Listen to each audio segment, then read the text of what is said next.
കേന്ദ്ര സർക്കാരിന്റെ 8ാം ശമ്പള കമ്മീഷൻ ചർച്ചകൾ വീണ്ടും സജീവമാകുന്നു.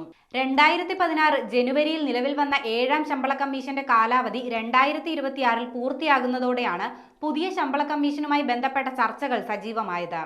2014 മൻമോഹൻ സിംഗ് സർക്കാരായിരുന്നു 7ാം ശമ്പള കമ്മീഷൻ രൂപീകരിച്ചത്.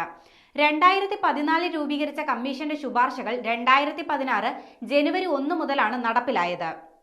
6ാം ശമ്പള കമ്മീഷനിൽ 7,000 രൂപയായിരുന്ന അടിസ്ഥാന ശമ്പളം 7ാം ശമ്പള കമ്മീഷനിൽ 18,000 രൂപയാക്കി മാറ്റിയിരുന്നു.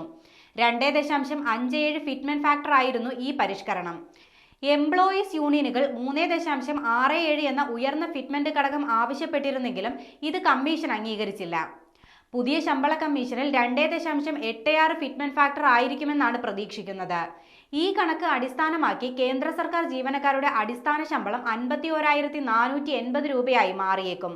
നിലവിലെ അടിസ്ഥാന ശമ്പളത്തിൽ നിന്ന് 186% വർദ്ധിച്ചാണ് 51,480 രൂപയായി അടിസ്ഥാന ശമ്പളം മാറുക. ശമ്പളത്തിനൊപ്പം തന്നെ പെൻഷൻ തുകയും ക്രമാനുഗതമായി ഉയരും.